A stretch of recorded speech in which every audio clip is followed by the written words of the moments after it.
raised one, speaking personally, because I don't think the U.S. interests at stake are vital. They're not nearly the most important interest the United States has in the greater Middle East, given all that's going on there, much less the rest of the world.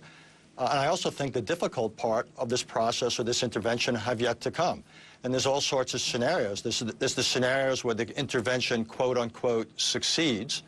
Either you have a ceasefire, and then what do you do? Because you have these opposing armies, these opposing sides in place.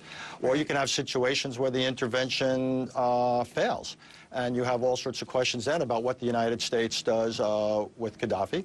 And even if it does succeed again, then we have all sorts of fundamental issues about exactly who it is we're helping. And are we so sure that the opposition will necessarily pursue an agenda that is in the interests of the United States or in the interests of the people of Libya? I'm very uncomfortable with such a large commitment, given all these unknowns. Go ahead, Jane, you want to talk? Well, our Deputy National Security Advisor, Dennis McDonough, called the situation pre-no-fly zone Srebrenica on steroids. This is the Benghazi situation.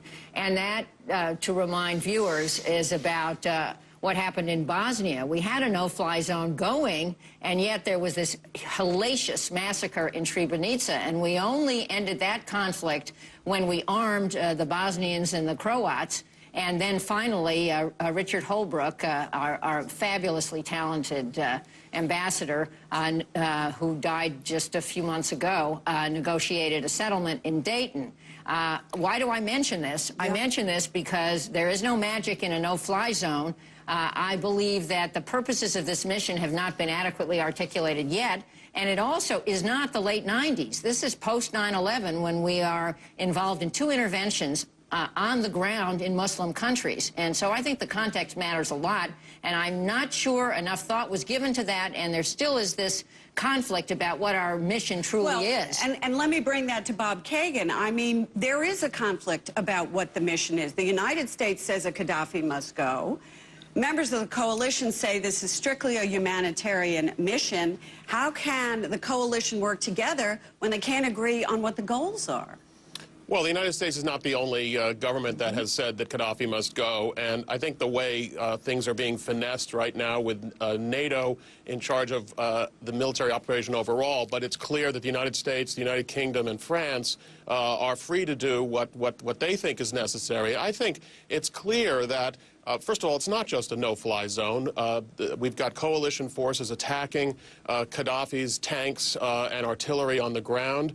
The goal is clearly to help the opposition. I think we need to do more. I think we should be arming the opposition, because we can't end up at the end of the day with Gaddafi in power. I also don't think we are going to wind up with Gaddafi in power. I think there's far too much pessimism. We never know. You know, Gloria, we start wars, whether it's World War I, World War II, the Civil War. We don't know. We don't know everything. And this demand that we have to know how something ends before we take any action whatsoever, that would be truly debilitating. We would never do anything if we did that. I think there's a reasonable assumption that Gaddafi's forces are ultimately going to break from him if it looks like their lives are on the line. I think we have to have a little patience. This thing's been going on for 5 days, and people are running around and screaming as if we've already failed. I think a little patience is necessary, and this is an important interest of ours, by the way. What's happening in the Middle East is connected to what's going on in Libya. If we stand by and let a dictator in the region like Gaddafi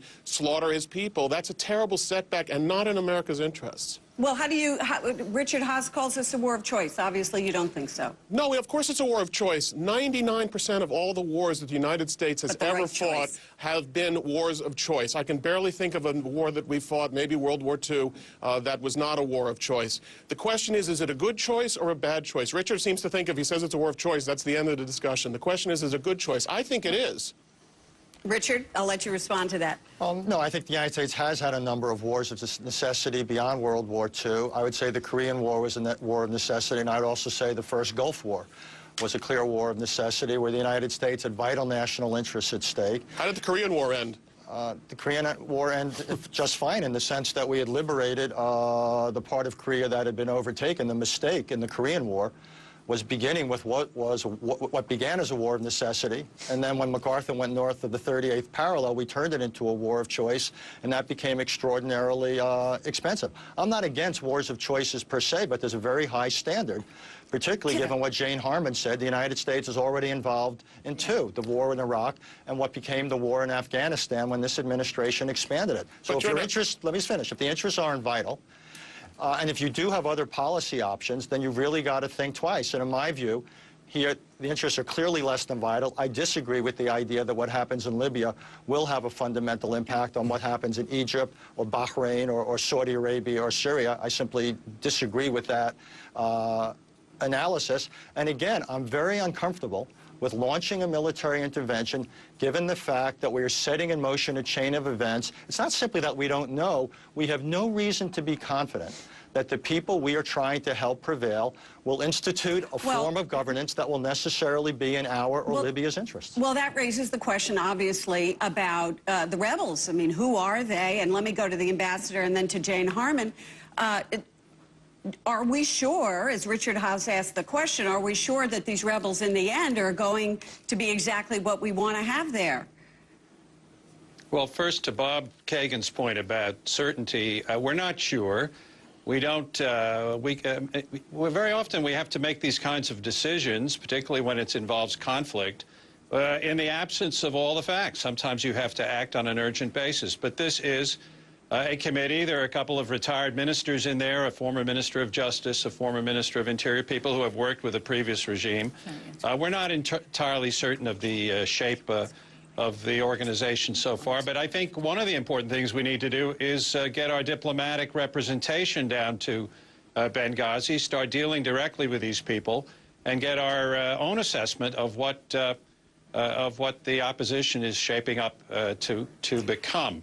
On the question of the vitality of the interest, if I could just make one point of what Richard said earlier, I would agree that the interests may not be entirely vital, but let's not forget that in terms of proportionality here, we're not intervening in Libya at the level that we intervened in Iraq or Afghanistan. It's a limited action by us, a limited military action within a broader political context, and we are also following and going along with the lead of other countries whose vital interests are probably more affected than ours, namely the Europeans and the Arab states. Well, and we'll talk more about whether, in fact, the United States, if it's part of a coalition, can ever actually not lead.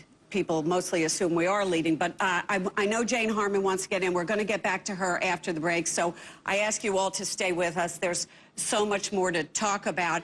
And I'd also want to mention that if you're here looking for Fareed's take on the events in Libya, we have your fill for you.